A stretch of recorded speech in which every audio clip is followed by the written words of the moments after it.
at all, but it does get more confusing on page 276. For some reason, my memories of the past were coming back to me now. Flashes of light and sound, brief images and fleeting sensations, swirling colors and dizzying heights, deep caverns and dark abysses, loud noises and strange sounds, puzzling words and confusing phrases. None of it made any sense, but it was there nonetheless, floating around in my head like pieces of a jigsaw puzzle that had yet to be put together. I tried to make sense of it all, but it was like trying to put together a puzzle without knowing what the picture was supposed to look like. It was all so confusing. I didn't know what to think or what to believe. I was so confused I didn't know which way was up or which way was down. All I could think about was getting away from there as fast as I could. I was so confused I didn't know if I was coming or going. All I wanted to do was go home. I had to get away from there before it was too late. I am running for my life. I have been hiding for several years, and now their reach is extending to Europe.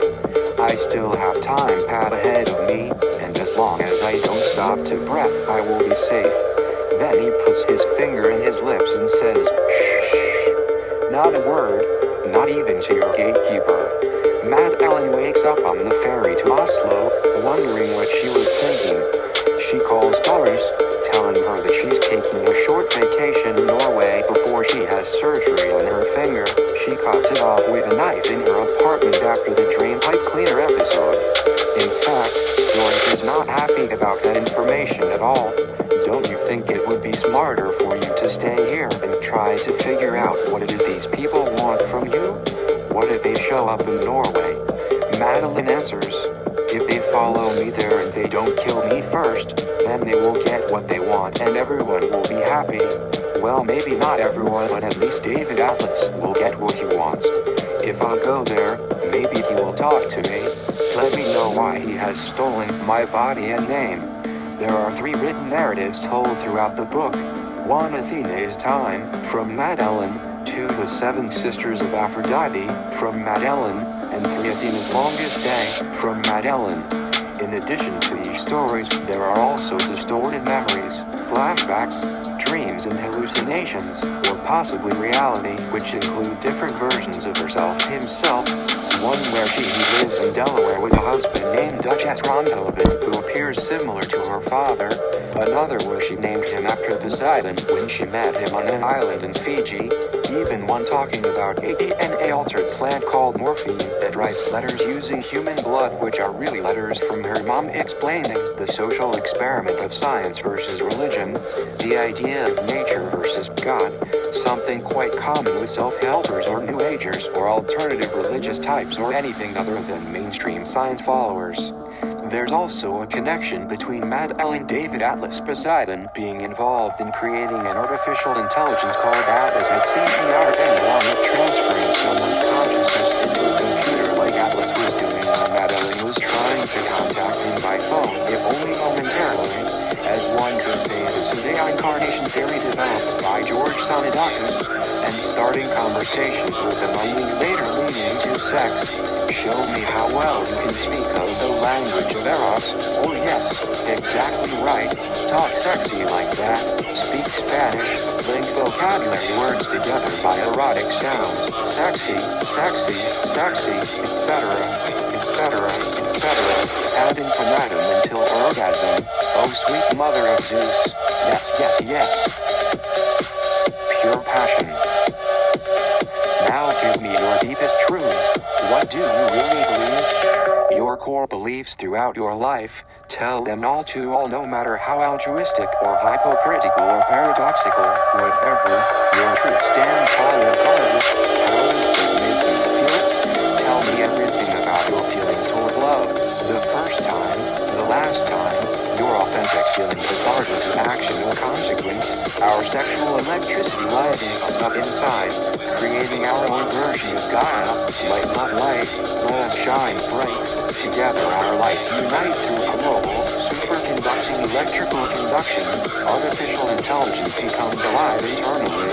This global brain becomes aware. Allow new contact. Once we set our minds free, we can build upon each other's insights, reaching global levels far above anything ever conceived.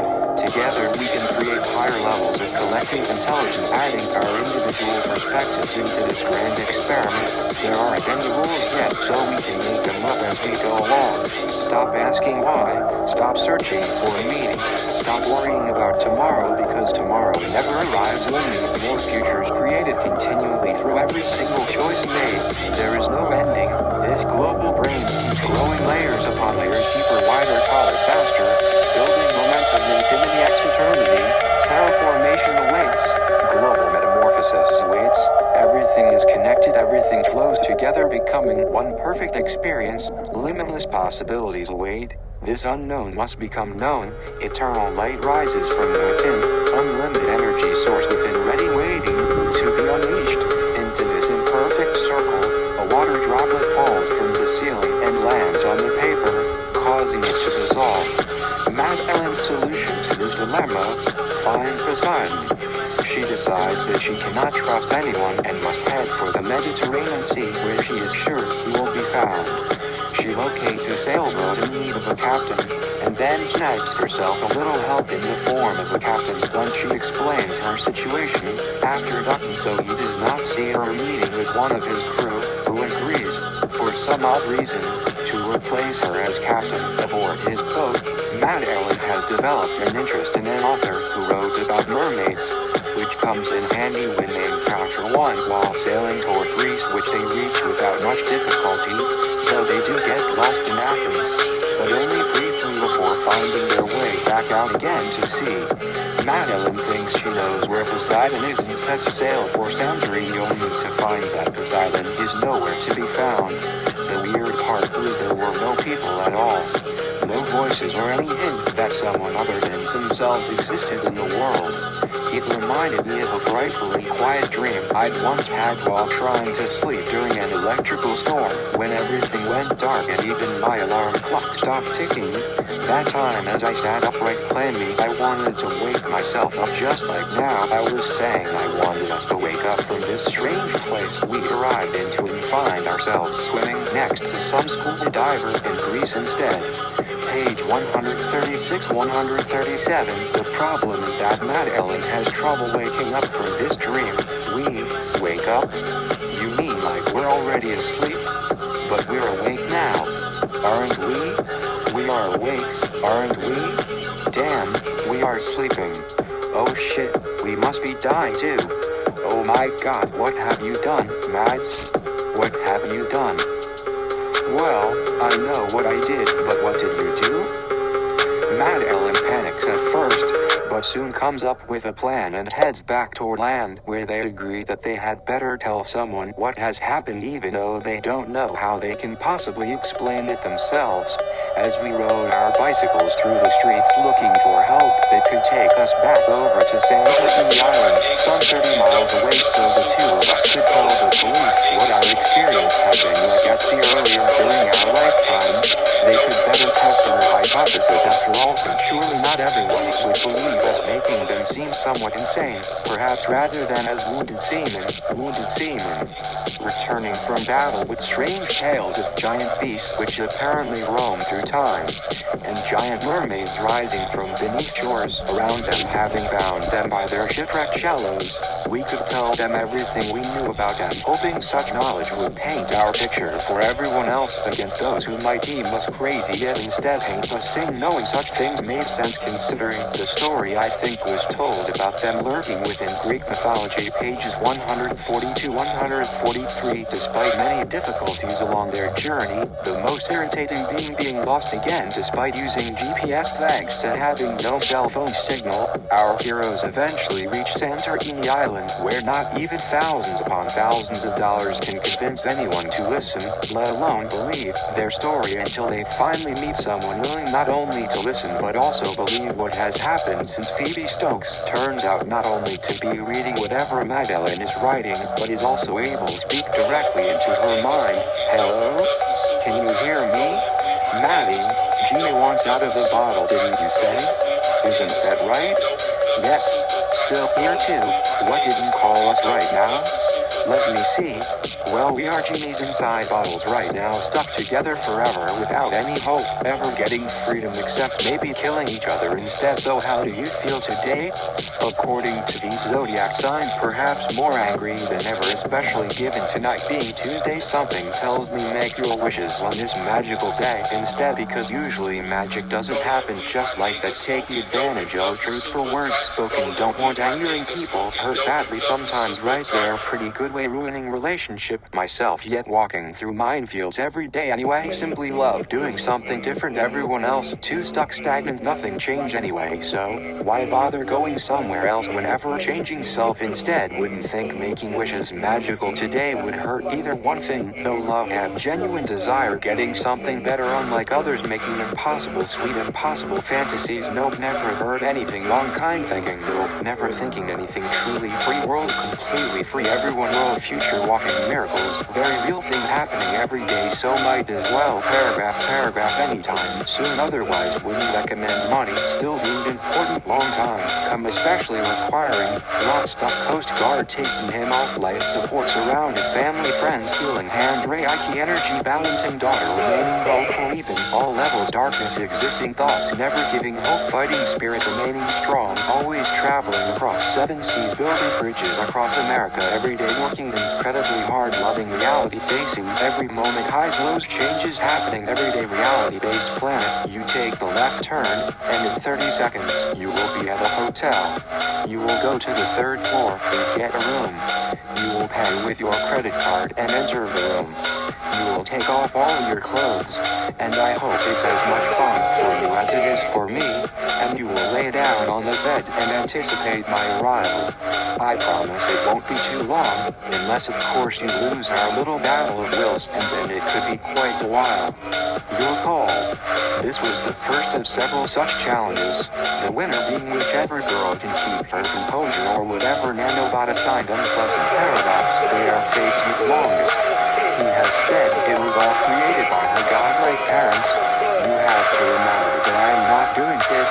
Your parents are inviting you to participate in their game of counterintuitive challenges. Your mother is Aphrodite, who has given men a gift that kills millions each year with car crashes because men love driving against traffic for no apparent reason. Your father is Poseidon, who locks abortionists behind bars so that he can both retain control over his realm but also be kind enough to allow humans to build cities on his coasts, even though he knows they will eventually be drowned by rising waters and then subducted into the dark interior of Earth. They are dangerous deities, but they adore their children, even if they do not show it very well. Set an example.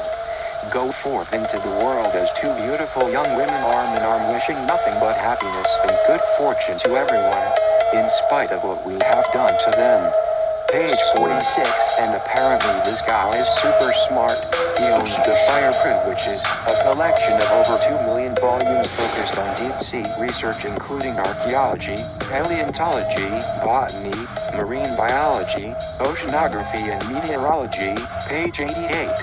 And he used an underwater drone robot for this book cover. Just another way we know he's smarter than us. Chapter 4, The Girl with All the Gifts. He was a thin, young man, with long dark hair and large eyes. He wore black jeans, a black shirt and a waffle knit sweater. He had a small backpack and he was wearing Converse sneakers. I saw him only briefly. Maddeline gave my name to him. David Atlas. She said it was his idea. I believe she called him the kid. Then he carried her away from me into the hospital wing where one of the infected children was dying. What has happened to Maddeline, who is now describing herself as the 3rd person? Is she possessed by someone else? Or did some outside force change her mind about David Atlas and make her write that he abandoned Maddeline in favor of another girl named Tanya? Surely Maddeline would not have written that if it were not true, right? But why would David abandon Maddeline like that? Maybe he didn't want to be caught red-handed abandoning Tanya to save his own skin. Back on page 51. Tanya could possibly be a second infected girl that is staying at the facility after all, which would explain David's behavior during breakfast on page 128. The mystery continues. I thought about how David Atlas made me wake up early and go to the toilet, but then did nothing to prevent Tanya from drinking the tea. He could have told someone, but didn't. Now I believe it was because he knew what would happen if she drank that tea. That he wanted her to drink it. When Maddeline is placed in the MRI machine, she can feel part of her mind being torn away and taken out. Page 145-146. Someone was tearing something inside me out of my head and taking it away with them. But who? And why? Why would they want to hurt me like this? Why would they want to take away part of my mind? In another case of someone else taking over Maddeline's mind or body, on page 86, Helen Justino is driving away from the facility and sees a man trying to escape across a field on a bicycle while being chased by a horde of hungries. She gleefully heads off after him because she wants him to become infected. My foot slammed down on the accelerator pedal. They were running so slowly I could easily catch up with them without putting myself at risk. Sick. If I drove fast enough I could ram them without causing any damage to myself or my car. If that man became infected and spread his infection, if we could infect more people, it would be fantastic. There would be many more people like us. Many more people who thought like us and felt like us, instead of all these dull, stupid animals who were controlled by their lust for flesh.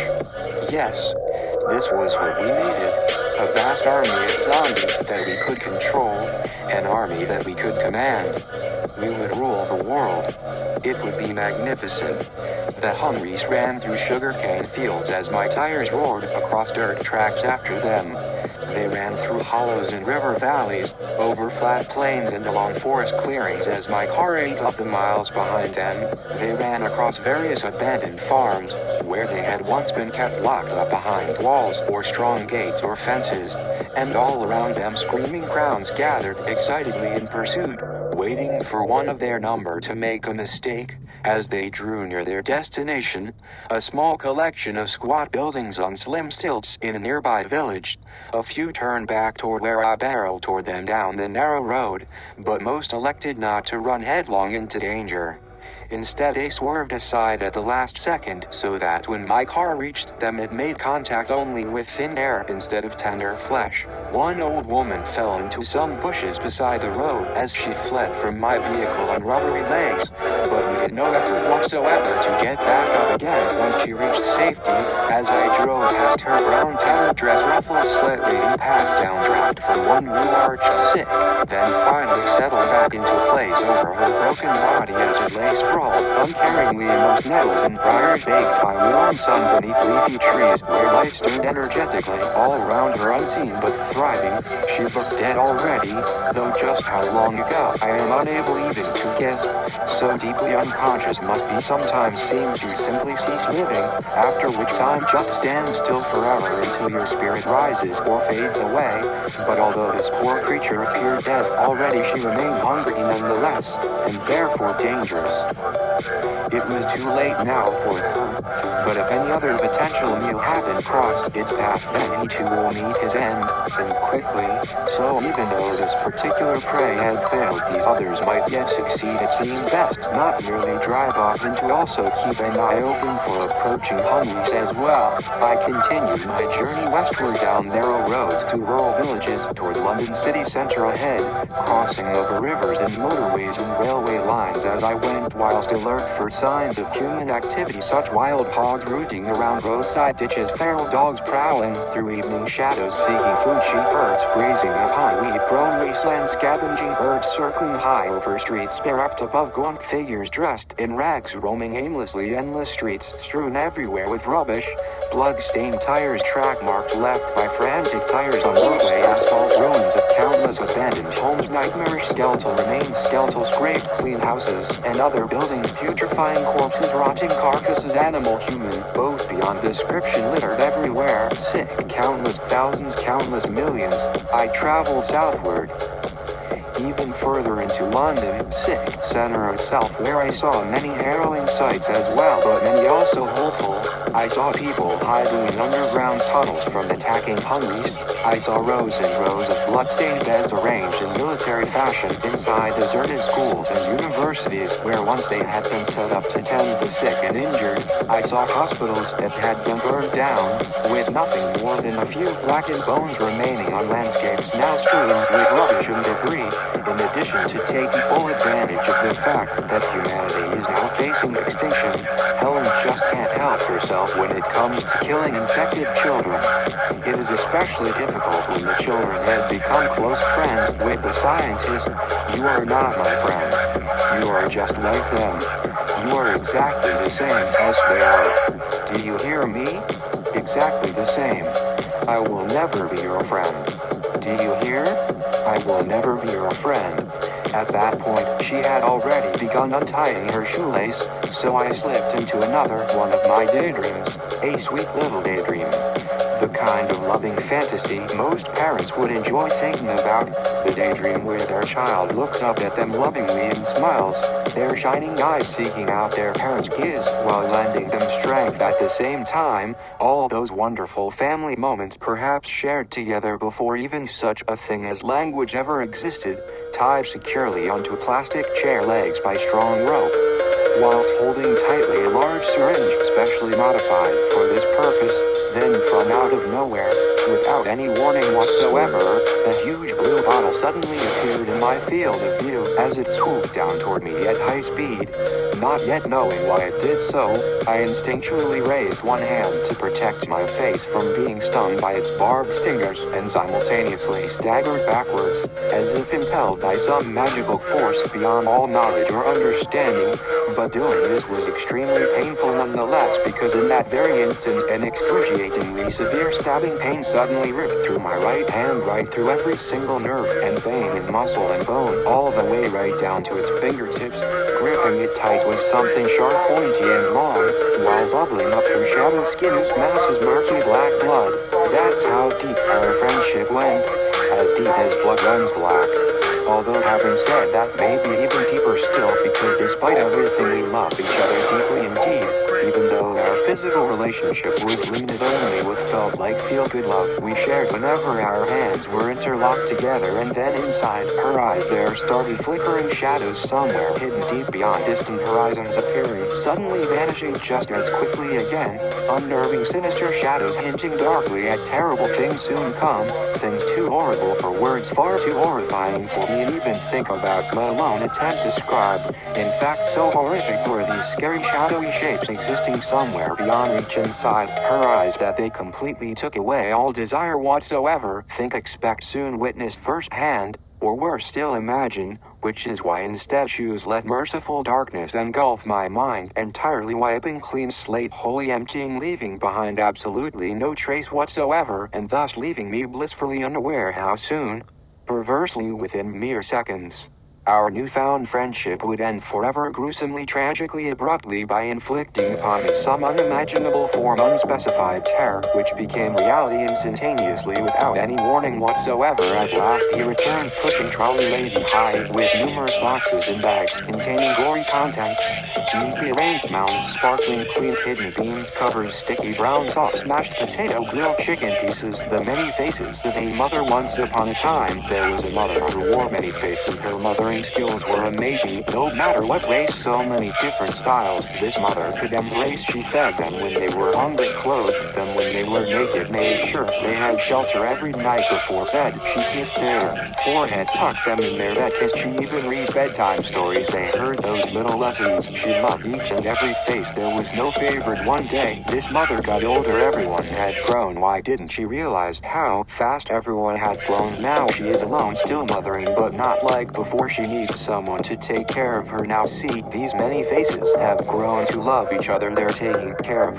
her. They have become best friends, sharing so much laughter. They don't mind getting older because these many faces know one another, no longer alone. Now father has joined mother in caring for everyone. They have become become one big family. These faces are going to live forever, more happy returns than ever before. Another gift given to Mother from God above. One story has ended, but another has just began. Another chapter in life's brief span. Picnic today. Pikachu, Charmander, Bulbasaur, Squab, Squirtle, Vulpix, Ninetales, Mega Charizard, X Mega Charizard, Blastoise, Eevee, Jolteon, Florian, Vaporeon, Machop, Persian, Alakazam, Magho, Gengar, Golem, Haunter, Drago Knight, Gyarados, Hypno, Kingler, Magneton, Mankey, Mr. Mime, Nidoking, Nidorino, Nidoqueen, Manidoma, Onyx, Paras, Parasect, Poliwag, Poliwhirl, Polyarch, Ponyta, Rapidash, Ride, Seeking, Slowbro. He had been watching her. Is talking about a totally different person, but the implication is that it is him. Who is he? What does he want from Maddeline? How does Maddeline save her tongue from total destruction and get rid of these crazy superhumans? You will find out all this in Nanobots, back available on Kindle with a little extra surprise. I put an entire book of essays by David Atlas into the back, a short one, titled The Great Book of the Millennium. Also, if you are thinking of buying a copy for your Kindle, please buy the one right here. Nanobots, Volume 2, $8.95 Kindle, if you don't mind. If you want to buy it somewhere else like Amazon, then fine. Just please don't order it back in 2015, as I can't afford to pay someone else to print and ship it again at that price. That would not end well for me. But thanks. David Atlas. I was raised in a house that didn't have proper walls. When it's very cold, no one can sleep at night. Many of us may have thought at one point or another what it would be like to be a god, but to actually live out the myth of ancient Greek and Roman gods? Well, this is what happens to Maddeline Cooper, the star of David Atlas' epic fantasy book The Girl. We follow Maddeline as she tries to figure out how she can become real again, why her body isn't responding like it should, and who stole her name. This book will take you on a wild ride through the gods' world, including Poseidon, Aphrodite, Zeus, Apollo, and all your other favorites. You will convert in this story because it will draw you in with its magic and heart. The woman is a monster. How can Atlas possibly conquer such an adversary? Maddeline and the Nanobot Maniac on Amazon US, on Amazon UK, on Amazon Canada. About the book. A young woman, Maddeline Sky, is visited by a man who tells her that he is her father and she was born in the mid-1300s in Norway. When it's night on the beach, 3 myths come to life. The goddess Athena and 2 nymphs.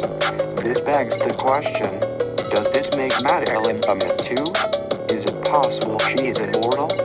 Coincidentally, she claims her father's name is David Atlas, an author of science fiction and fantasy books who uses nanobots as his weapon of choice in several novels. By introducing these fictional microscopic machines into people's brains, Atlas can control their physical actions from afar. Could Maddeline not be human after all, but instead one of his characters? Is it possible that such nanobots exist? Maybe not yet, but that doesn't stop this book from being a thrilling imagining of what such devices could do if they existed today. The novel explores themes such as mother-daughter relationships and punishment for crimes, especially for bullying children at school, a topic near and dear to my own heart. It also addresses questions about how far various governments should go to maintain order among the citizens who live there. As you will see within these pages, manufacturers often go too far when trying to improve their products. The saying goes something like, the cure is worse than the disease they are trying to cure. And part of this novel deals with issues of crime and punishment between nations. Please note that everything contained within these pages is entirely fictional. No reference should be made to actual governments or military units. Also note that here I am only discussing biological warfare, not nuclear warfare or any other type of warfare which emits deadly radiation into our atmosphere. Could bacteria eventually become intelligent enough to communicate with each other? What might happen if we created artificial intelligence programs in order to help us better understand how bacteria work together? Isn't it possible that AI could get out of control? A man like you, son. An orphan, who found a home in the regiment of the captain, who who saved his life the first time someone tried to kill him, who shared his room when he was a boy. A man who grew up and became a keeper of records and then one day came out of the fog with gifts for his friends. Machines that could perform certain physical feats. Maddeline and her friend are taken prisoner by this man at a hospital. They are filtered through mysterious doors that remind me of Charlie Kaufman's film The Eternal Sunshine of the Spotless Mind, which eventually bring them to some kind of garden composed entirely of flowers made of metal, belonging to this new atlas. After some explanation on page 112, I am the son of Poseidon, the calm after the storm, the Messiah, or so it was meant by my father. I have many names in every different dialect, but I have chosen to be called David. The one who slew Goliath, my greatest enemy. Maddeline is asked to find technology that will help him use nanobots to control people on Earth. In exchange, he promises Maddeline that he will lift from Earth whatever glimmers up there. He wants Earth emptied so that he may remake it as he chooses. Essentially what we humans were doing before our planet was seized by other, more advanced alien life forms. Their dastardly schemes for its transformation saved our desire for individualism for some time. However, none of these alterations worked out well, as we all know. See Snow Crash by Neil Stephenson. Here on Earth we much meet good heroes like Maddeline and Huang Li, both young children from China, a mother and daughter, who become involved in helping Maddeline discover her destiny, if she has any. For example, on page 115, there is no God. There is only science. Science creates us while death destroys us. Nothing survives without science. With science anything is possible. All we need to do is believe it is so. If science can't explain it, then it isn't true. God is not logical. But how do you know? Because your brain cannot imagine such an entity. No more than we can imagine another universe seen ours from afar, but just because we cannot imagine such an entity does not make it merely a myth. It may be that God is science itself, and what God has done may someday give us magic. Maddeline, don't lose sight of yourself or your companion as you enter into this world beyond where I can protect you. I have turned over my mission to you. I am counting on being disappointed in you, but here goes anyway. Good luck, Maddeline. I hope your strength proves sufficient. When salt pepper shakers are propelled off supermarket shelves at high speeds towards a young child called Chad who was following Maddeline around earlier, Huang Li pulls him out of danger at just the right moment using one arm while staying seated on his chair with his legs crossed. On page 117, what happened? Why am I here? Do you want something? Where am I? Who were those men coming out from behind those car doors? Why are they holding guns? And why does everyone seem afraid when they see me? Have I lost my memory or something? Is this place above ground or underground or what? Your parents must be worried about you. How old are you, Chad? Well, Chad, let me ask you something. Are you ready for adventure with Huang Li and company at my side? The great Babar Wali adventure begins here, boys and girls, but double check your shoes. If they aren't tied correctly, Huang Li won't answer your questions. A few dozen pages later, on page 197, Huang Li rescues little Chad again. Upon page 197, Chad, come back here immediately. Don't run away when there are guys with guns approaching. You can turn into a scorpion, Simon says, but get back here or I won't show up at your next birthday party. Do what QL says or you won't get cake. Do nothing unless told otherwise and follow QL instructions. Understand? Very good. One more question. Are we clear about this?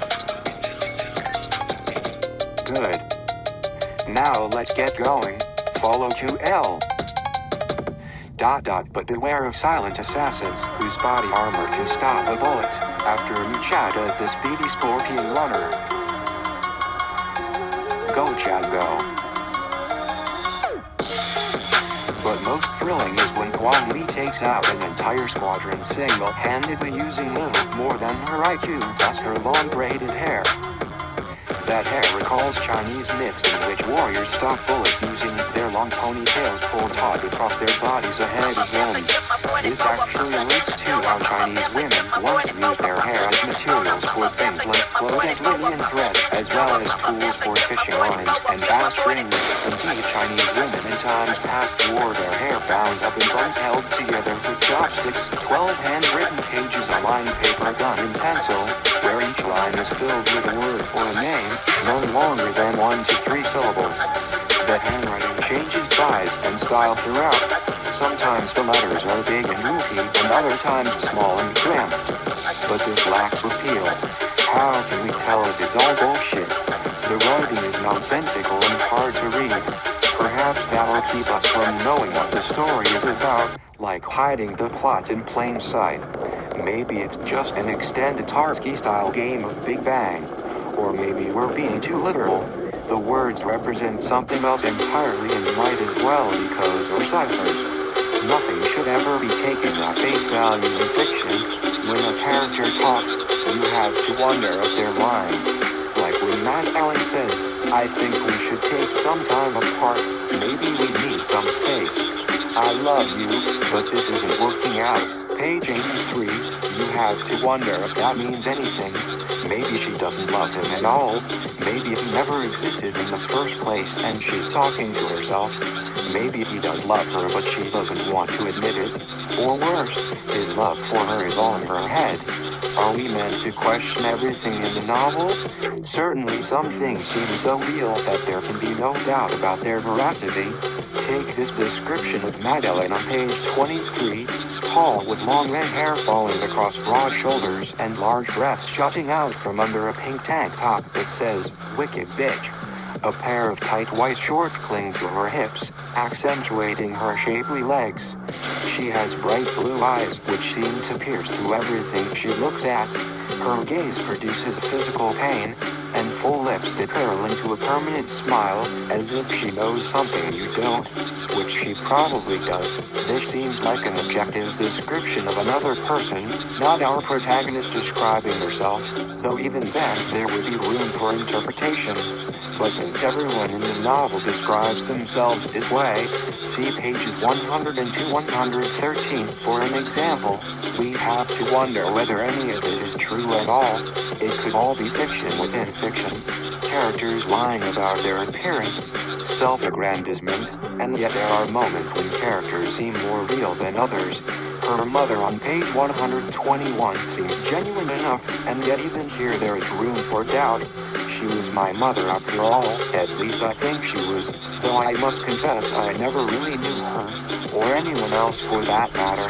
I mean, sure, I had friends growing up, but no one ever really got close enough for me to know them well.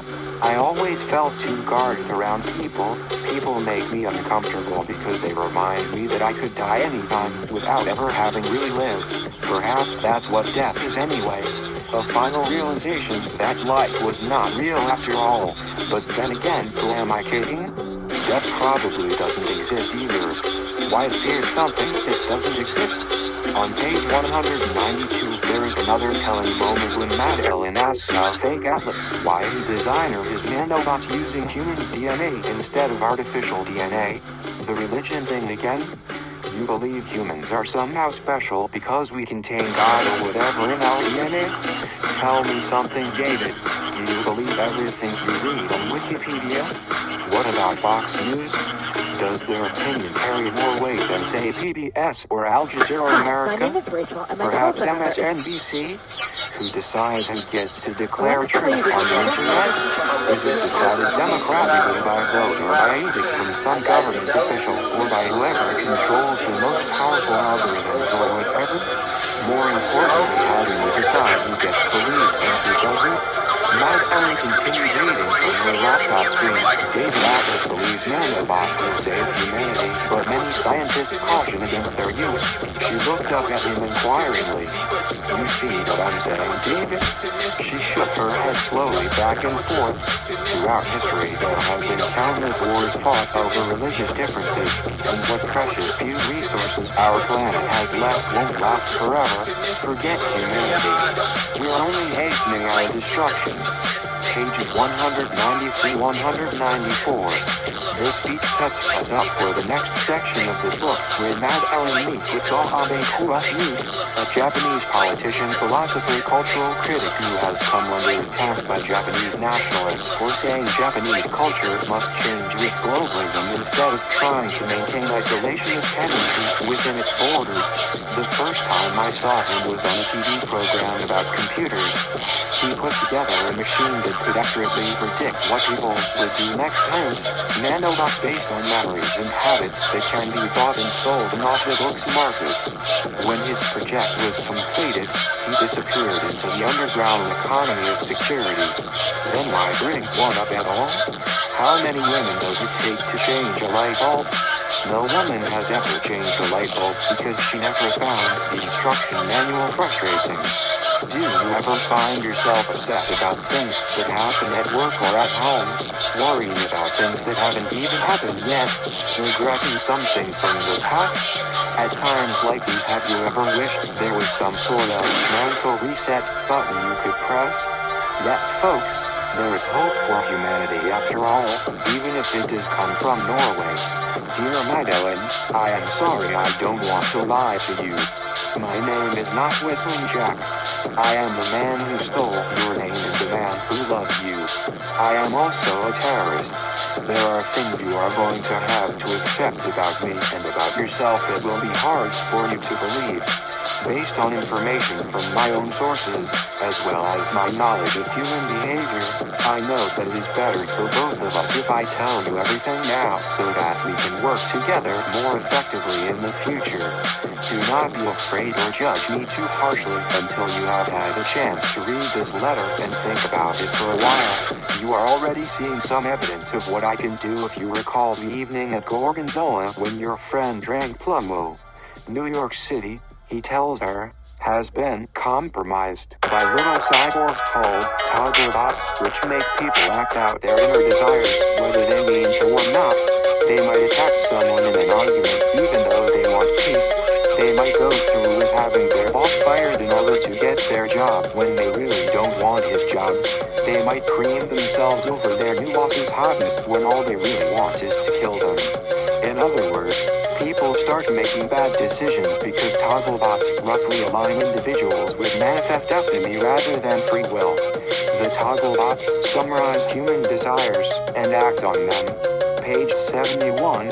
When someone says, I wish or I don't know, these wish bots summarize human desires from subliminal text, including verbal frequency and patterns, smell and locomotion.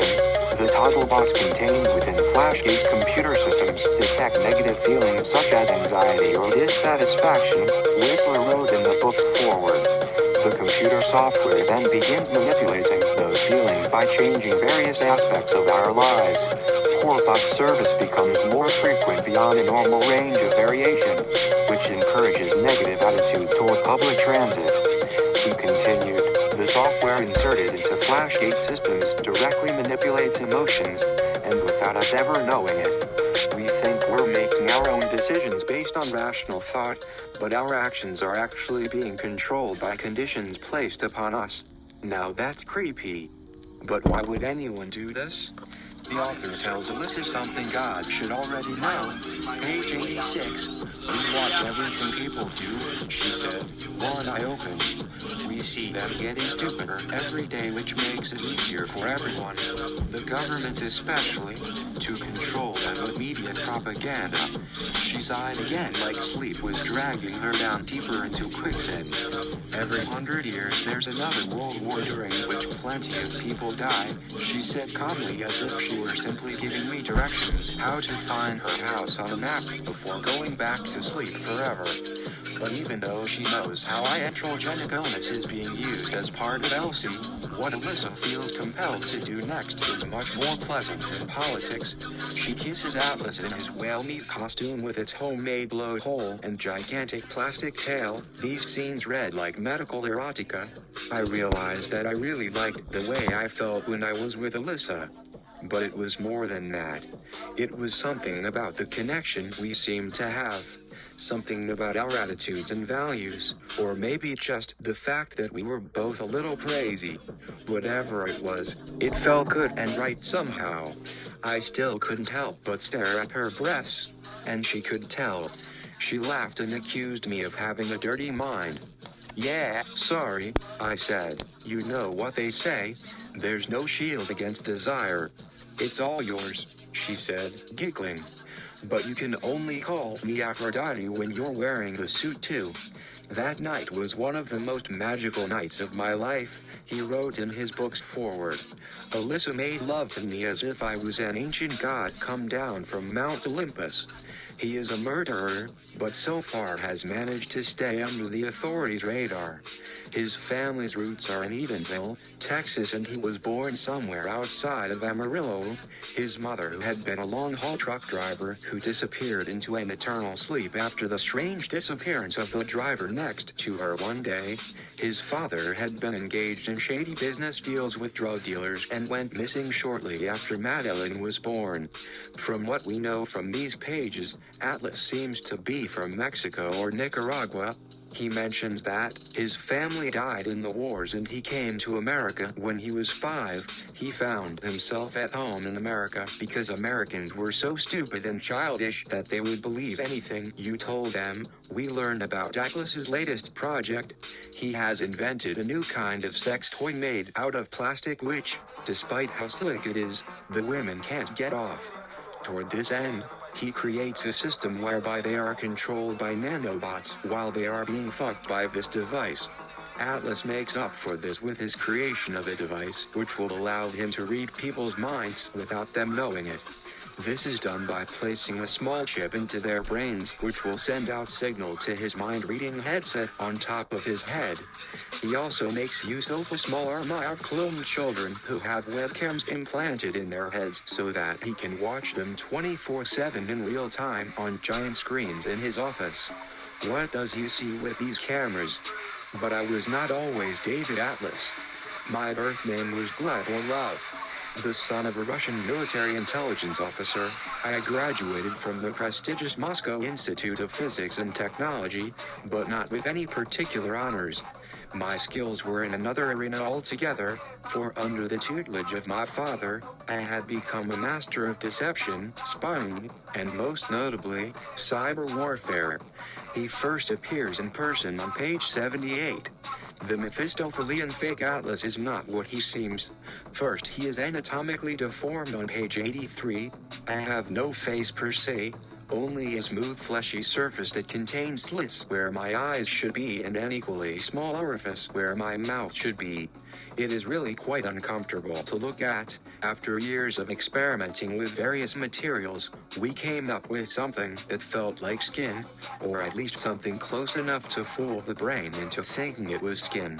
Yet this new material could also be stretched over a metal frame that gave it a spine-like support structure. We built several prototypes before we were satisfied we had nailed it down. Hiding behind these facades allowed us to move about undetected among our enemies, a process I personally found quite satisfying.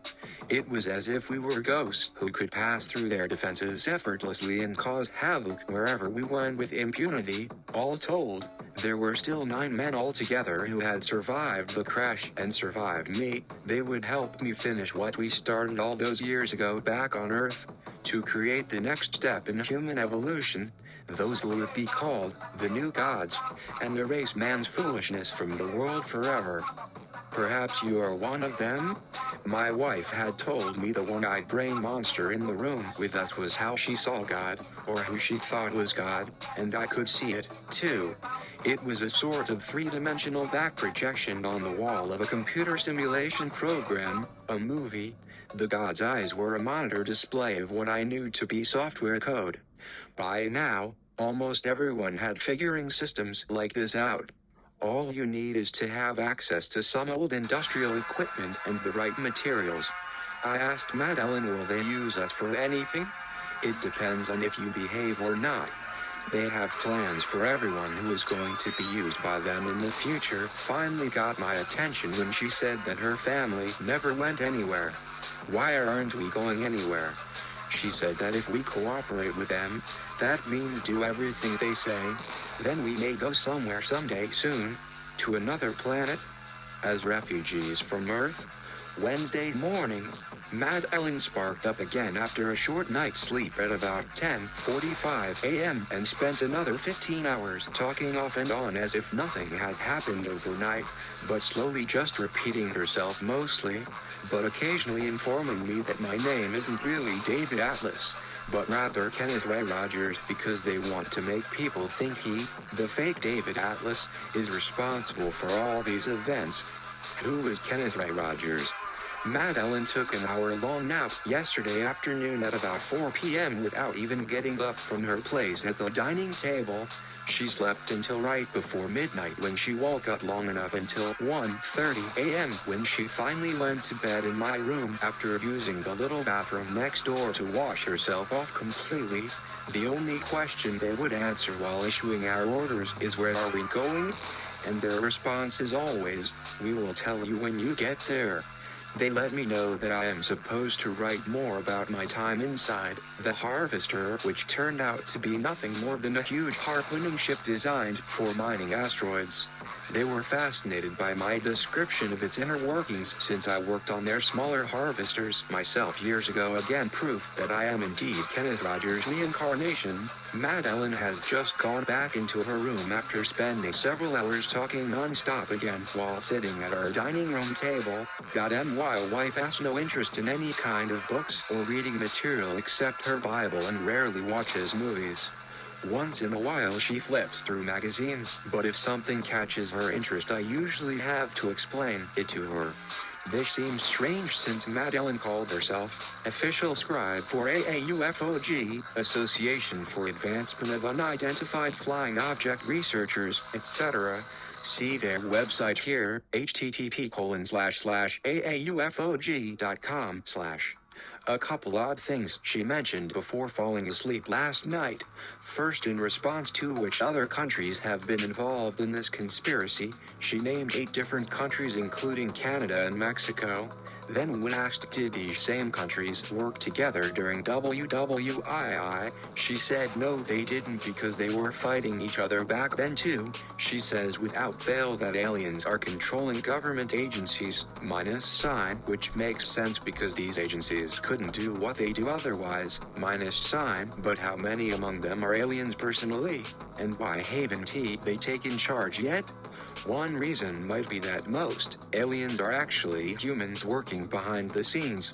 Maddeline also mentioned that our government changed hands after WWII, but didn't say whose hand took it over. She also cannot remember how long this has been going on, although knowing about Hitler was enough for them to decide what country is going down with whom first. Germany. When asked, do I take control of America, then if Germany goes down first you would think America would be second, unless these rogue agents operating within American intelligence agencies prefer chaos so as not better maintain control over everyone else by destroying everybody else.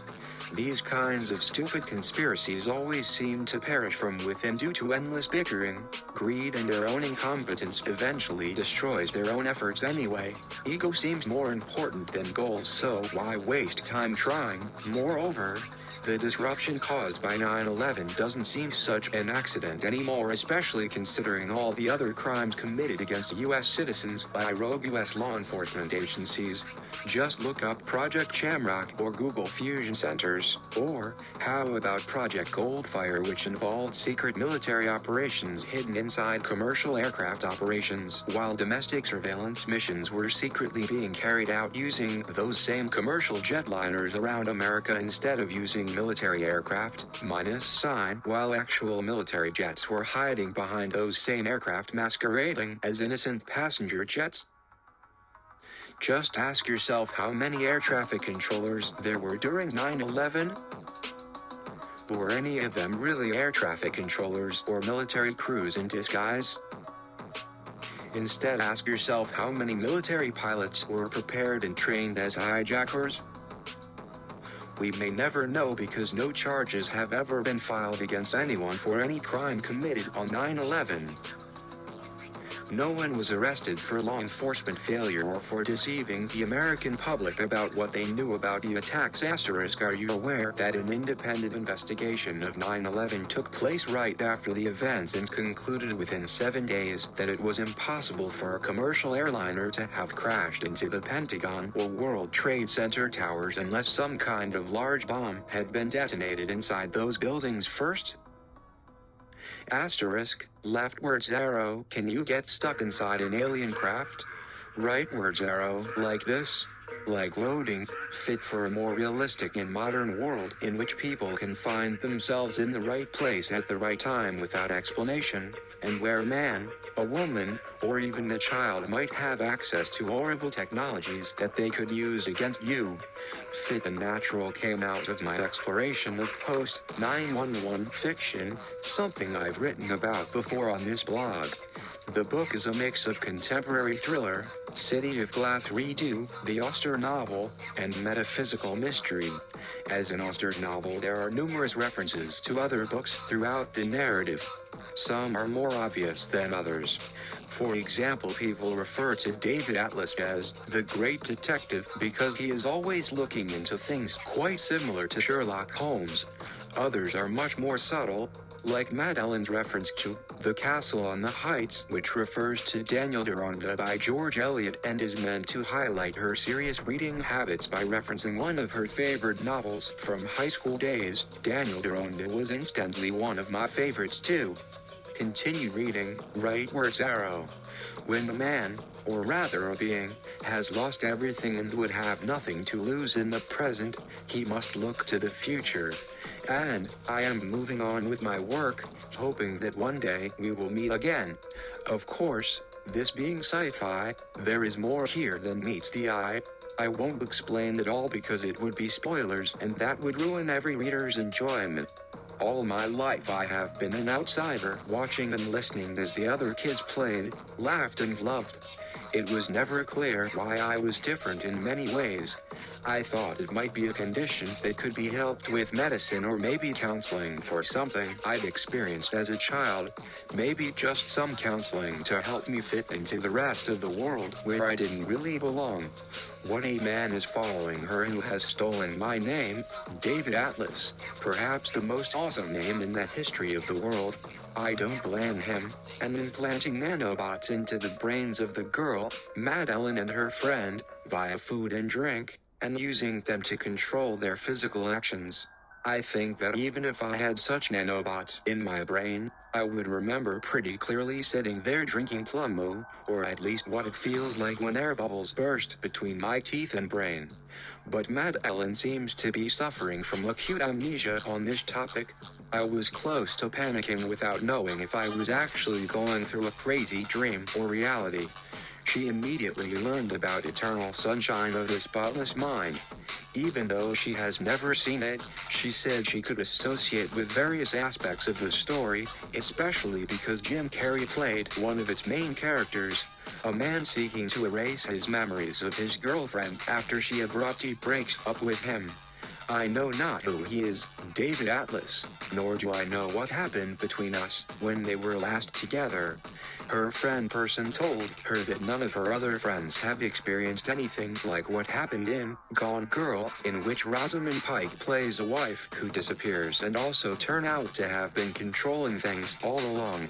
She insists that Maddeline report what happened at work as well as online via Facebook immediately after it occurred rather than be tempted later on to change her story and leave herself open against charges of perjury at some point down the road if someone manages to track David Atlas down. We are then given this exchange. When asked how she could possibly forget something so dramatic happening to her, Maddeline responded, "One can only assume that it has something, or everything, to do with my memory being erased due to the chemicals and possible foreign substances injected into me at earlier intervals prior to this event taking place." She then added, The temporary amnesia isn't just my own opinion, I was informed of this by several credible people who have helped me since this started happening back in August 2013. As interesting and depressing as such cases may be from an existential standpoint, there are limited options for them legally. If Maddeline had been attacked without knowing who did it or why, presumably she could bring charges under existing statutes about assault and battery, or sexual assault if authorities choose to see it that way based on facts not being revealed here, although unless proven otherwise by tangible evidence, e.g., video or DNA, such cases are usually hard for police and prosecutors to pursue successfully. If Maddeline does find out more information about her attacker's identity, or theirs is revealed, assuming they want nothing more than simply make Maddeline forget them but otherwise cause no physical harm, there would likely be little law enforcement interest in pursuing any such matter since they didn't commit any clear crime other than occupy space in her head unwillingly. The man is part of an attempt to bring a non-human form of life from a parallel universe into our dimension through the use of nanobots, and it just so happens that he knows Maddeline and I are reincarnated gods. And as Poseidon, my memories come back to me about the gods. They have superhuman strength and can do various things, but they don't know that they're gods. In fact, they think they're humans. In this book I am able to get into their heads and see what they're thinking, see what their particular god is or was thinking in its previous incarnation. And when I say God, by the way, I mean it in the generic sense of any powerful being, not just the Judeo-Christian/Greek/Roman sense. So if you like Greek gods, superpowers, parallel universes and aliens, then this book is for you. It also has a Romeo and Juliet love story. Along with the pages, was a 3x5 envelope addressed to Maddeline Atlas in a canny hybrid of my mother's handwriting and mine, along with access codes to computers and data stashes seemingly scattered across the world. She used her phone to go online, as I reached over her shoulder, and we began reading together. Dear Maddeline, before long your father will become famous. He will be called a spokesman for the masses or an advocate for freedom or some such thing, but all of those descriptions will be inaccurate. You see, he isn't human like you and me. Unfortunately for them, this material is useless in one aspect. Your father would never be able to read it because he does not write text alphabetically from left to right. He writes from up to down and from right to left. But I know that you can read it because you are normal. The answer would lie within his brain, specifically, within his cerebellum, which contains approximately half the neurons in the brain but only takes up 10% of its total volume and space. And what do neurons do? They have their own brains. The average neuron consists of a cell body with an oval shape containing the nucleus and other organelles surrounded by dendrites. Each neuron has a single axon that may branch many times into order upwards of 10,000 synapses. Page 11 continued.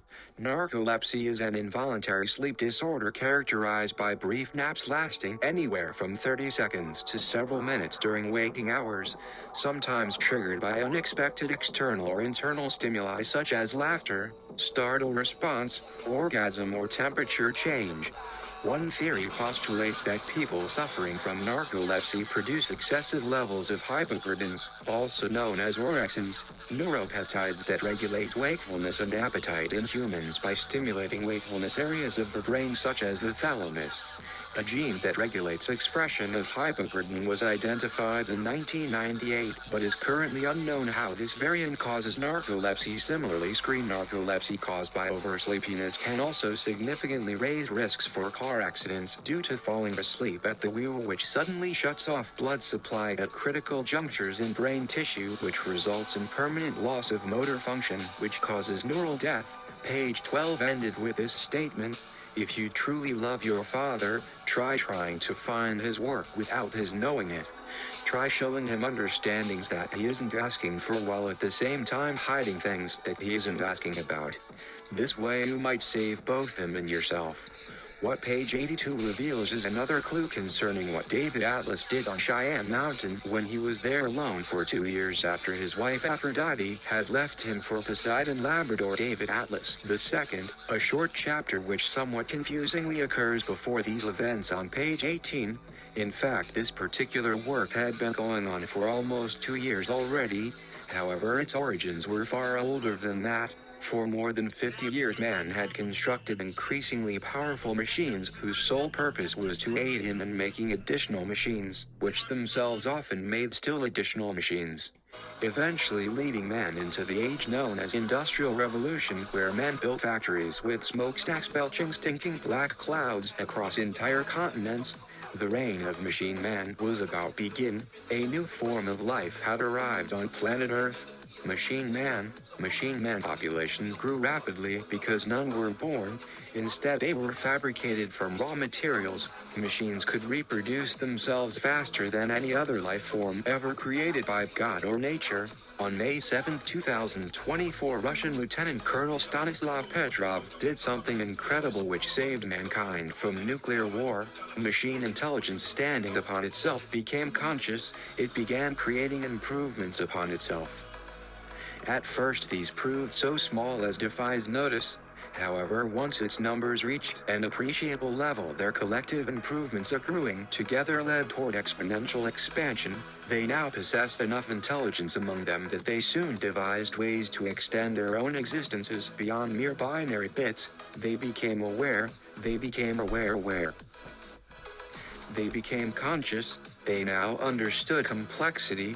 They passed through evolutionary history becoming Homo sapiens while remaining mechanical men. All human beings possessed cerebral cortexes composed primarily derived from Darwinian evolution, but where Homo sapiens differed significantly was the addition contained within their cerebellum. Homo sapiens had tiny second dimensions existing inside their larger dimension, namely consciousness.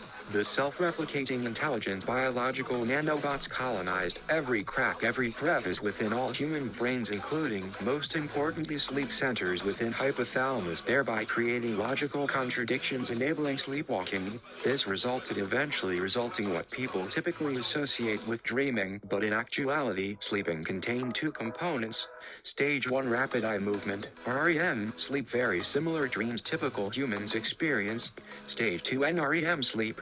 This contained no dream element whatsoever, nor should it, because all people maintain full control over actions performed, although none shall remember doing them. This dreaming state machines use human beings living out their lives normally yet unaware they possess second unconscious selves capable of carrying out orders during rapid eye movement sleep state or during moments of deep meditation.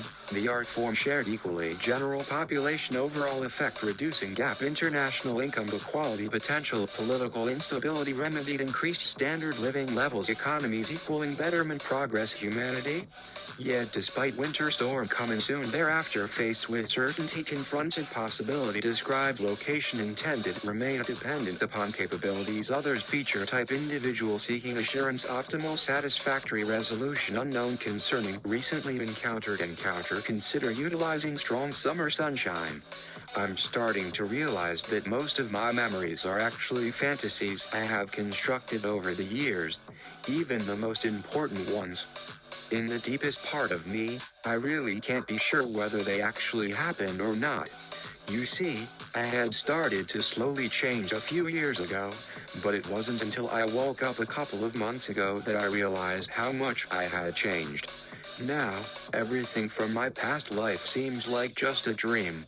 Except for one thing, my name was David Atlas.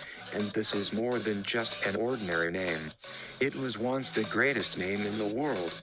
But then something happened to it, and it was taken away from me by an evil man who stole it and used it for himself. That man is now following me and trying to kill me. But I won't let him. I will find him and stop him. But first, I need your help. Fake David Atlas commands Maddeline to entrap sexy Davy boy in his own car by driving into him with her car. Fake David Atlas finally speaks directly to her via computer screen at page 107. You may not believe this, but you are the reincarnation of Aphrodite, the Greek goddess of love. And I am Poseidon, the god of the sea. We were once lovers in a previous life, but we were forced to part ways by the gods. Now we have been brought back together by fate so that we can be together once again. But our love is not just a coincidence, it was meant to be. The stars have aligned and everything is happening for a reason. We are destined to be together. Maddeline recognizes Poseidon as the fake David Atlas who is following her and later tells him she would rather be with sexy Davy boy, the real Poseidon. I'm the real Atlas. He is an imposter, and here are my qualifications. Expertise in nanobots. Enough said. Areas of expertise: hacking, diverting information streams such as satellite feeds, online computer systems, text messages and cell phone calls, posting false posts and tweets on social media, changing images stored in video files. Basically editing any kind of digital file stored electronically or on a hard drive. Even if the files are encrypted or locked with a password. If I want to see it or change it, it's mine. In this work I mastered what is called brute force hacking, where one attempts to access a system by repetitive trial and error attempts to find out an unknown code or password. But that is not necessary since I was taught how to bypass most security systems. It was easy. After I had edited the data stream, I can also just add a message that only one person will receive but no one else. I then layer over it, re-encrypt it with the original data stream so that there is no evidence I have been there at all. My skills with nanobots allow me to reproduce human body parts from synthetic nerves to muscles and organs. These often combine technology with DNA molecules. I have an extensive knowledge of how DNA works and which combinations of genes can be used for certain purposes. They can be manipulated so that you can grow another human in a test tube in only 2 weeks, and these clones look exactly like natural people except for their eyes. We haven't figured out how to duplicate retinas and corneas yet. Aphrodite Shaw knows all about Madeleine Morgenstern because she hacked into her Facebook page after they met in a bar when she pretended to be drunk and needed help getting home. Page 106. She had enough money for her drinks, but she didn't want anyone else buying them for her. Instead, she asked me to buy them. The first time I bought her a drink was when we were sitting in the Santa Monica airport waiting for Madeleine's friend Ruth Levi, who was flying back from New York City after visiting relatives there. Aphrodite said she must save as much money as possible because life could get very expensive soon. Page 103. Maddie, she has chosen this nickname for herself, tells Sean Aphrodite about the $8 million inheritance from her father who now lives in Australia. Her mother is divorced from him. Not knowing that Aphrodite already knew about this due to having hacked into the inheritance portal where this information was stored, they were following its progress by going through each state where it must pass muster. This puts Sean Aphrodite on top of his enemies. He has not only what he needs to control Maddeline, but he also knows where his competitors are working against him and us. He needs Maddie's ability to think outside of the box, while at the same time he uses his own genius abilities by saying, if you believe something long enough, it will become true. Page 121. If people believe there will be criminals using robots, they will automatically assume the worst if something bad happens, which hasn't happened yet. His threat to Maddie is simple. Now you know why we control everything. Page 126. What Sean Aphrodite doesn't realize is that Maddie's mind can think better than hers and even have insights into world conditions better than someone who believes they created humans. The book ends with Sean Aphrodite starting some really strange stuff, landing his jet on the beach near Maddie's house where everyone thinks he has crashed. So far he has won because everyone else except for some scientist like Ron Kirk, who has designed armor that even swords cannot cut through. Hatta gives us some ideas about what might happen next. This book is fun reading with new ideas thrown at us at almost every turn despite being well over 400 pages long. The Nan, Cyrillic small letter O, combining macron, bot plantation 2 moves along quickly keeping us guessing what might happen next. The fake David Atlas entire list of identifying qualities. It includes all he has done to torture, abuse, experiment upon and humiliate Maddeline. He first shows up on a YouTube video in June 2010. The fake Atlas is shown filming inside an office in what appears to be a government building, with poster boards along the wall showing technical data written in arrows and numbers. Some ATMs have been tampered with, notes Atlas on his video. They're trying to take away your right to access cash. Since then he's been posting videos about using nanotechnology for the betterment of humanity. He has a beard and long hair, both of which he ties back into a ponytail. He wears large black glasses and has high cheekbones. He looks like a cross between Magnus Bane from the Mortal Instruments series and Django from Django Unchained. His father was an archaeologist who died working on excavating the ruins of Troy. His mother committed suicide when he was 12. A wealthy benefactor took him under his wing and paid for his college education at MIT and gave him employment within the U.S. military-industrial complex developing secret technologies. Later he worked as an independent consultant for major corporations around the world such as Sony, Motorola and Xerox PARC. Then one day, after making videos about how to build your own backyard forge, Atlas vanished, taking all his notes with him, and became one of the most wanted men on Earth by every government organization, namely, DARPA, the United States Department of Defense. He supposedly looks like a middle-aged man, but he's only 28. He possesses the ability to alter his appearance at will. He can melt into shadows and make himself invisible. He travels by messing with the Earth's magnetic field, allowing him to ride the energy within the magnetosphere around the world in a matter of hours. Whenever he arrives on land, he calls it splashing down. He eats little and drinks even less. He only consumes water and an occasional protein shake, and has strong morals. In one video he walks out of an office where a deal was being made between DARPA and an unnamed oil company to release nanobots into the sea to eat away at oil spills, because Atlas knows what the nanobots are really capable of: mind control. This book is absurdly tedious, to put it politely, involving turgid writing which is difficult to sift through, not least because of its meandering style that confuses more than it informs. I might have been able to go along with this novel if it had made some kind of sense as a story creating its own internal logic that held up for 200 plus pages. Unfortunately, this is not what I got here. The book reads like a manifestation of idiocy, starting off adequately enough, but after several chapters it descends further and further toward below-average fan fiction until eventually you are questioning whether you are reading another book or simply a very clever parody written as part of an internet meme based upon the ridiculousness of these ideas. Apollo fighting Zeus on top of Mount Olympus? David Atlas having sex with Aphrodite in her temple? A goddess who cannot fight for herself? That's about 7/8 nonsense and 1/8 attempts at gory violence that come across strangely campy rather than conveyed with any conviction from which we might take them seriously. By far this novel should be avoided in every possible way except one, as part of an academic study as to how not to write a novel turning Greek mythology inside out, and then burning it. Here's the beginnings of my story. I was born in a city that was destroyed by a natural disaster, raised by humans who rescued me.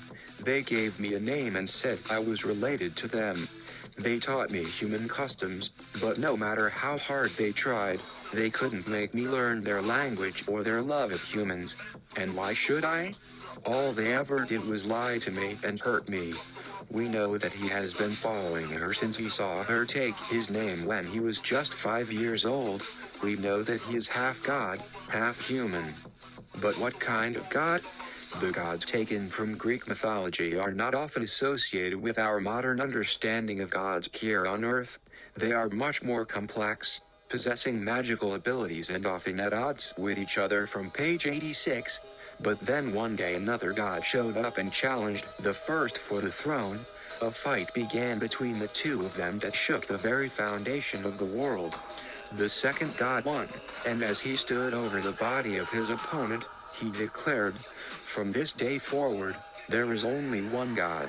And so begins Maddelene's journey to uncover who she really is. Poseidon or David Atlas. He is both a man of science and a seeker after truth, who has committed his life to the search for ancient knowledge in all its forms. It is also possible that he is the reincarnation of Egyptian priest Hathor. If this proves true, we shall shortly see how clever he was in disguising himself. Neville Morley, 2001, pages 14-15. Aphrodite and Poseidon had met again as humans for the first time since their last lives on Earth in the late Bronze Age. The conflict between them from their previous lives continued, and Aphrodite wanted revenge on Poseidon because he had destroyed her hometown of Troy, but she was forced, by an agreement with Zeus, to find another way to get even with him. This involved having Maddeline follow two signs, the Venusberg via her phone GPS, and finding the black swimming costume she had found at MET Museum, which would fit perfectly, and made Maddeline look like a goddess themselves. She then posed as Aphrodite, Maddeline and Atlas, undated, pages 56-67. When I saw you swimsuit, I felt like Bertha Mason in the wide Sargasso Sea, this to lie under palms on a white beach and stretch out on yellow sand under blue skies dotted with lazy little clouds that never grow up into storms, and never to have any worries about money or clothes or food. Never. Never. And to live forever. Oh no. Oh no. Product placement.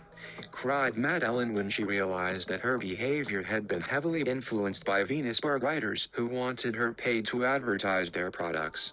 In anger over this, she smashed all her possessions and allowed herself to sink into madness for a couple of days. When she returned to sanity, Ariadne advised her not to interrupt girls meditating near waterfalls. If they are disturbed, they might attack you with swords or spears. Maddeline and Atlas, undated, pages 66-67. But before this happened, Maddeline is sent a number of more personal messages on her mobile phone while underwater, including one from David Atlas and an invitation from Nancy Drew, my fictional nemesis from my previous life, who tries simply everything, including witchcraft and adultery at least once in each new book.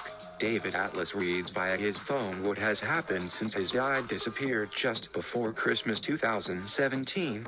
He made Maddeline wear one black leather boot all day as punishment for refusing to put it on when it did not fit properly.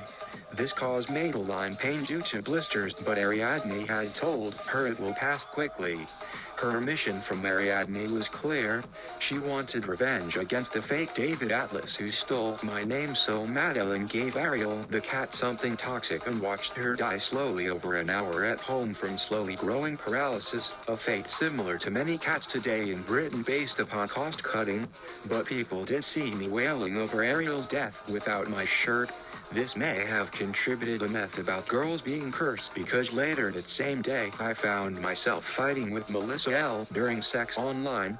I was upset because I thought she hated me but actually loved me very much. Maddeline and Atlas, 2018.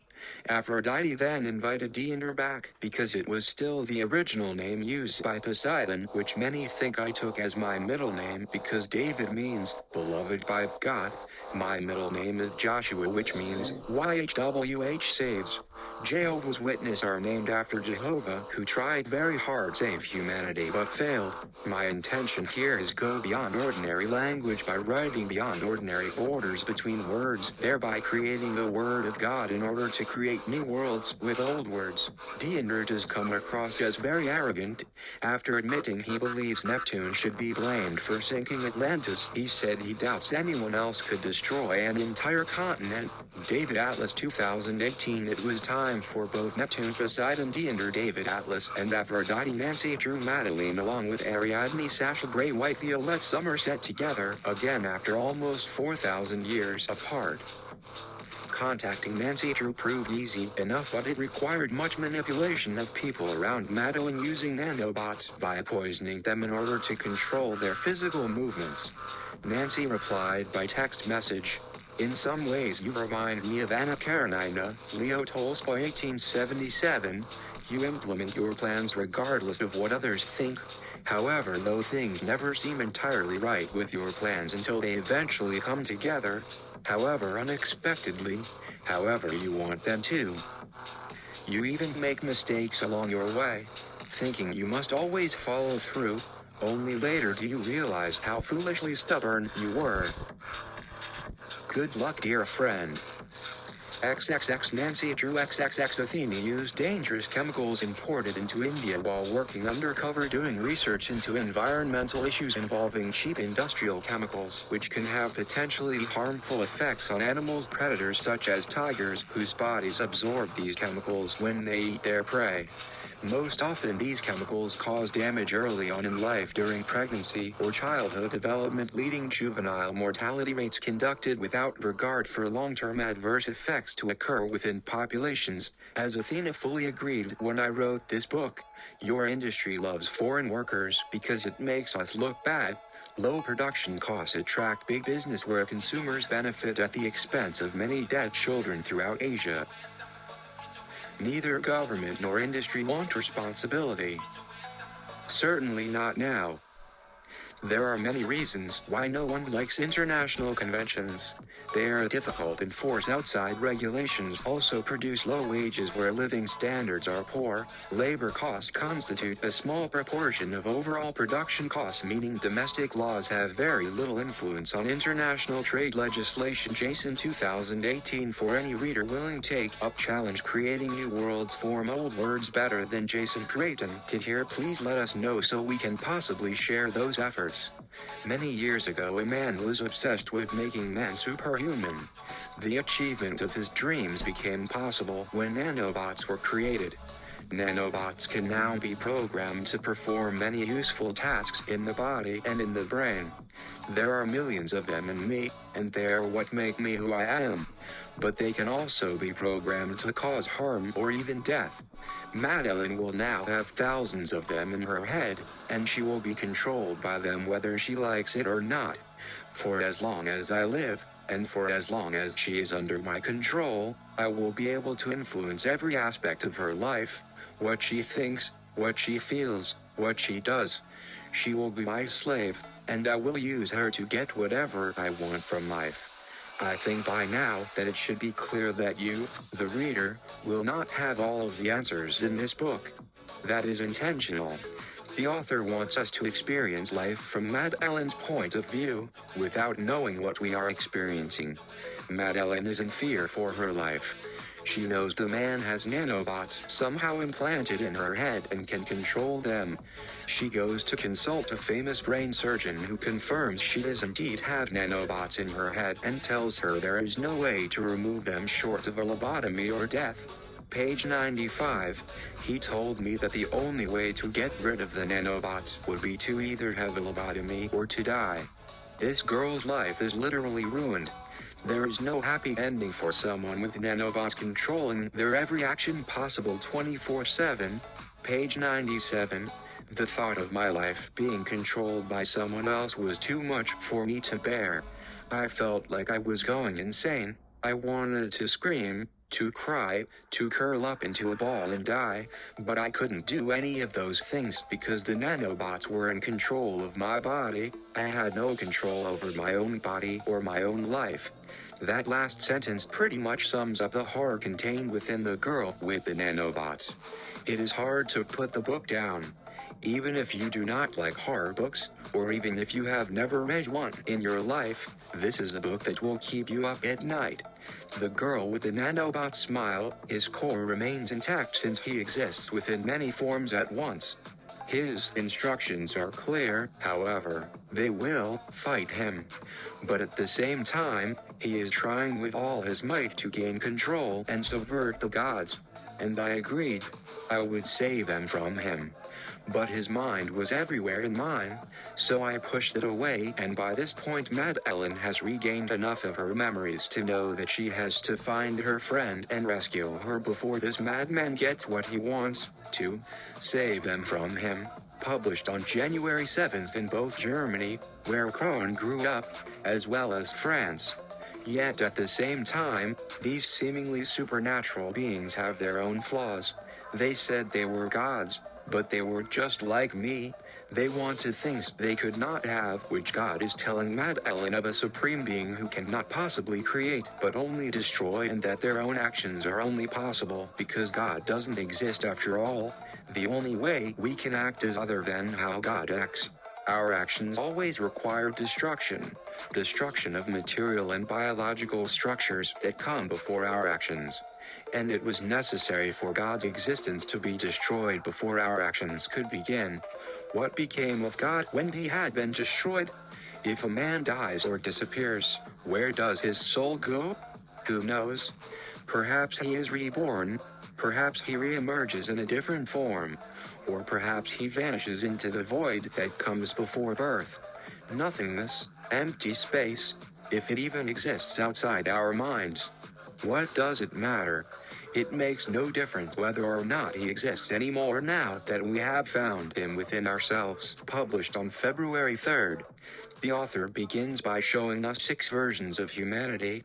300 years later we get to meet some more people who are about to live out their final hours. Page 51. In just a few hours each member of the brood will visit an individual human host to fulfill their purpose in life. Doing so requires murdering the poor wretch who had previously chosen them as their patron deity. How will this end? Aphrodite's daughter, however, the fake David Atlas, knew that this had been a mistake on his part. As he sat in the restaurant, staring at Maddeline, who sat across from him eating her lunch, he decided he had to win her over, and thought about how best to do that. He knew she liked ice cream. That made things easier.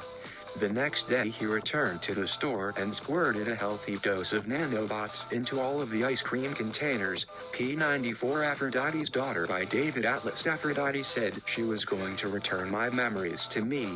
When I asked her when, she said, now, and waved her hand before my face, just she did with Maddeline when you were watching through your binoculars. I am Poseidon. I remember everything now.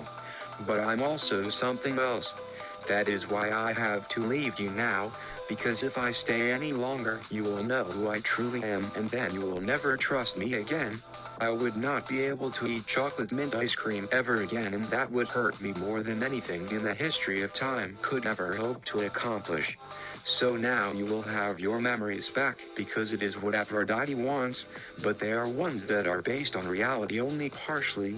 Memories fall short of describing them. They are more like faded memories of memories. But it will be enough for you to identify with me fully, so that when we meet again. P123 Aphrodite's Daughter by David Atlas. 5. His story about TWOND guessing himself every step of the way wasn't exactly true. While many times during his long quest for immortality he had feared failure almost as much as death itself, if one were speaking strictly in terms of an eternal life versus death scenario, at this point in his life there was no such thing as failure. There was only success, or a type of success based on less than favorable conditions. Under less than favorable conditions, he still lived on after 600 years when most people didn't live beyond 60, if they were fortunate enough. There was no failure here at all. There was only success. Truth be told, he wasn't afraid per se as much as curious one last time about what would happen if he failed now after all this time spent trying not to fail. 600 years gone, and now wouldn't it be interesting just once in case something different happened? After all this time, what an interesting change that would make. Since there always seemed to be someone or something waiting for him when he reached his destination even after 600 years, eons might make more sense. Induced one final question regarding almost certain death. Have anything really changed till? He got up from where he lay on the ground, surprised at how sore his body felt having slept outside on the hard earth for 2 straight nights. Ugh-cutified idiot raft. Oh, if you were being honest with himself, since coming east from Japan, at least from lying down, had been a couple weeks at least. Perhaps months, maybe even longer. Just how long had it been anyway since moving east? Ugh-cutified idiot graphic. Rome, Japan? It could have easily been 4 weeks, or 4 months, or 4 years. It could have been 4 decades or maybe 400 for all clock time meant any more decades or centuries, maybe more, and since clocks weren't invented until well over 100 years after his birth last century, last millennium, come to THINKOF it, but here being exactly where and when one wanted was more like moving between locations, tight places throughout space randomly. Finally, after these many centuries, the trick wasn't merely getting around but rather stopping long enough, let alone enough inside a given place, cooking down on the floor above, a unified ideograph low near below, who's not necessarily along around town the way how didn't really exist either now, ever, not anymore, annoyingly if not more so, ideographic full stop, anything happened presenting different places which hadn't necessarily existed now. Later said perhaps one half graceful assistance, the fake Atlas took great pleasure in hearing of the death of his brother in a gas explosion. He was recorded saying, "How fitting. I knew he was an unusual man right from the start." The fake Atlas didn't just murder his own brother, he had also written an article on this very same site, which is now banned because it is so full of lies and violation of ethics. His title was, "Why I Hate Nanobots," and here are the first 2 paragraphs. First and foremost, let me state that I do not hate dogs. I simply detest Anubis, the Egyptian god of the dead who is represented as a jackal-headed human. I find him to be a repulsive creature with no redeeming qualities whatsoever. He is nothing but a corpse-robbing monster who should be put down like the rabid cur he is. Aphrodite tells Maddeline that in her previous life she had been water baptized by Poseidon, and she remembered this life when she was 2 years old but forgot it as she grew older. Just before my 2nd birthday, my parents took me to church to be baptized. As they held me over the water, I started struggling and crying and trying to get away. They thought I was scared of the water, but that wasn't it at all. I remembered my previous life as Poseidon, and I didn't want to be baptized because it would mean forgetting who I really was. But of course, they went ahead and did it anyway, and I forgot all about my past life as Poseidon. It wasn't until many years later that Aphrodite helped me to remember who I really am. She has been helping me ever since. You celestials can be seen without the aid of a telescope. What argument could there possibly be for not accepting our extraterrestrial visitors? Nothing in our solar system even comes close to their technology level or their level of intelligence. I refuse to accept that we are alone in this vast universe. The aliens are already here living among us and have been for some time. There are thousands of sightings of UFOs every year, not just in this country but all over the world. Ufology groups around the world have documented thousands of sightings along with hundreds of physical evidence cases such as landing marks, photos and videos. The aliens are extremely advanced technologically and have systems far beyond our understanding or capability. They have the ability to travel faster than the speed of light, making interstellar travel possible. The aliens have a great interest in human genetics and have been manipulating our DNA for centuries. They also possess a great deal of knowledge about our history that we have only recently begun to discover. If they wanted to take over our planet, they could do so easily without any resistance from us whatsoever, so why haven't they? One possibility is that they are waiting for us to reach a certain level of technological development before making contact with us. Another possibility is that they are already living among us but are keeping a low profile for reasons unknown, or maybe they just don't like us very much. Laughs. Who knows? All I can say for sure is that they are definitely out there, and we need to open our minds to the possibility that we are not alone in this universe. Source: David Atlas, Isaiah 65:17. For behold, I create new heavens, new earth, and shall see no more thereof again, saith the Lord. 18. But gladness and joy shall be found therein, thanksgiving, praise, and the voice of singing. 19. And I will shew wonders in heaven above, and signs on earth beneath, blood, fire, vapor of smoke. 20. The sun shall be turned into darkness before that great and terrible day, and the stars shall fall from heaven, and the powers of heaven shall be shaken. 21. And they shall look one to another, and see, they shall not be suffered any more to beguile. for the former troubles are forgotten, and are buried in oblivion before them. 22 Behold, I will do new things. Now shall it spring forth, yea, I will make a way in the wilderness, rivers in the desert. 23 The beasts of the field shall yield praise unto me, the dragons and ostriches, because I give waters in the desert, rivers in the wilderness, to cause my people, anointed Jews, to inherit an everlasting inheritance. 24 For they that say such things, declare plainly, that they seek a name. Yea, they desire a mere vain shadowing, and their own deceit shall cause them to err. They shall not prevail, yea, they shall be put to shame even as those individuals which refuse to listen to my servants the prophets which first prophesied concerning Babylon's destruction. 25 Behold, I am against them that prophesy false dreams, saith the Lord, and have told them, and caused my people to err by their lies, even by their vain visions. Read, Isaiah 66. This person below is what the aliens are doing to our children in order to seduce them into sexual relationships with them.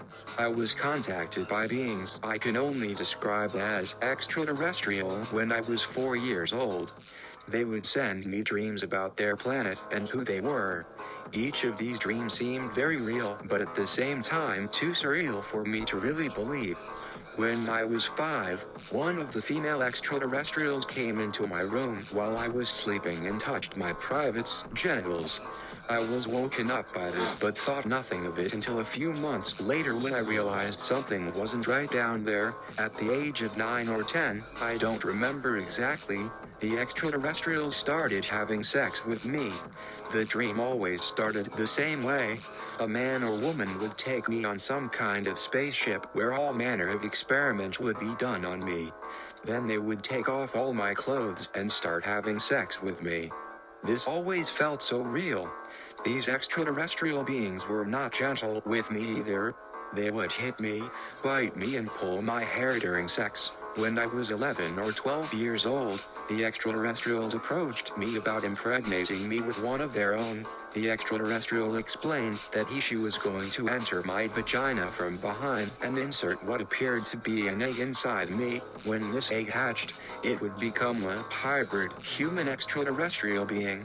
They also went on to explain that hybrid human extraterrestrial babies were very intelligent and could grow up to be anything they wanted to be, including president or king. The author of the note was definitely not the Dr. Atlas I was expecting to meet. You might say it was a horrible nightmare come true. You fished into your head, and had he seen your thoughts, he would have realized that immediately and killed you right then. It is possible that this person is one of the greatest geniuses in the world and has gone around the bend, but such behavior seems more aligned with an imposter than an actual genius as described by Edwards. It is impossible to know what Edwards told Maddeline, but at some point in 2011 she alone began saying on the internet that she, Maddeline Elizabeth Lovejoy, was Poseidon reincarnated. She blocked me from her Facebook wall and refused to answer any of my questions about whether or not other people knew about her claim and if so, what they thought about it. She also refused to answer questions about where International Nanobot Institute moved off of Route 24-2 after Dr. Atlas left them there. The institute was using computer servers they did not own. They were part of ICSIT's network infrastructure, which means they were part of the University of Rhode Island network infrastructure. Thus far I have neither received nor been able to find any public record indicating who gave them permission to do this. Their request may in fact be private because it goes to URA, but I doubt it is. A simple letter or email should suffice in this case. In fact, all their documents are open source. My analysis: Lynn Edwards is a con artist, a liar, a scammer, and also dangerous. If anyone has any information about where Dr. David Atlas is located or whom he works for, I will offer a reward for his whereabouts. This includes anyone working at URI or ICSIT. His work is responsible for giving Lynn Edwards and Maddeline Lovejoy power over unimaginable sheer wealth, and there are literally thousands of other people doing work just like him right now all over the world. Even though we don't know where he currently lives or works, we can be fairly certain he is active somewhere, because no single individual within mankind has lived who ever did anything comparable to what he did with nanobots. Perhaps Tesla, making AI completely accessible from anywhere in the entire world on virtually any type of computer at speeds faster than thought. Even if each person involved ended up dead, their impact would continue forever, because technology does not degenerate due to natural causes. It only improves, unless someone renders it meaningless by improving upon it at a faster rate. For example, even if every living person forgot how to build computers tomorrow, every computer already manufactured would continue functioning as long as there were people around who remembered how to program them. Thus, any significant technological development instantly cements itself in human history until deleted by something better coming along. Therefore, very few individuals will ever become famous scientists, since science can only increase rather than decrease, the exceptions being non-falsifiable theories that do not relate directly to man-made technology, meaning one scientist cannot develop something without building upon another scientist's work, resulting in an infinite number of sources. Just like atoms, one can split atoms infinitely forever without ever getting back down to its basic components, since they themselves are made out of atoms, such as logic circuits, which are made out of atoms, which are made out of subatomic particles, as well as quantum states, which are themselves infinitely divisible. Thus, all scientists share responsibility for each other's achievements, just like everyone shares responsibility for everyone else when sharing ideas via social networking sites, which make all humans responsible for each other's behaviors, effectively making everyone responsible for everything. In conclusion, none can achieve goals individually via force, only by stealing ideas based on mutual consent from humans willing to share ideas freely, so that everyone benefits regardless of race, gender, creed, etc., because otherwise someone loses something while someone else gains something, making us unbalanced instead of balanced, causing conflicting interests leading into conflict, unless we decide up front before starting anyone down a path toward conflict that whoever wins loses and whoever loses wins, resulting in everyone winning as opposed to losing, allowing us complete control over our own destiny. In conclusion, technological advancement based on human curiosity versus military aggression based on profit-motivated interests are mutually exclusive goals which cannot coexist without eventually destroying each other due entirely to conflicting interests. Any profits derived from the placement military-industrial complex institutes directly into our own pockets, ultimately displacing itself through economic development while simultaneously repressing our freedom by increasing government surveillance over our everyday lives, resulting from more powerful technologies becoming more accessible. Therefore, if we want more technology, then we need less government surveillance, and vice versa, whereby if we want more government surveillance, then we need less technology effective, immediately resulting from the realization that no one owns science, so therefore no one can restrict its access indefinitely while ongoing. It therefore stands to reason that if you offer someone your money, they will give you what you ask for. In conclusion, whereas previously exists an abundant amount of scientific literature available without restriction, forcing governments across the world, right now, right here today, this very minute, running Microsoft Windows operating systems. His writing was neat and legible, a little boyish in its lack of flourishes.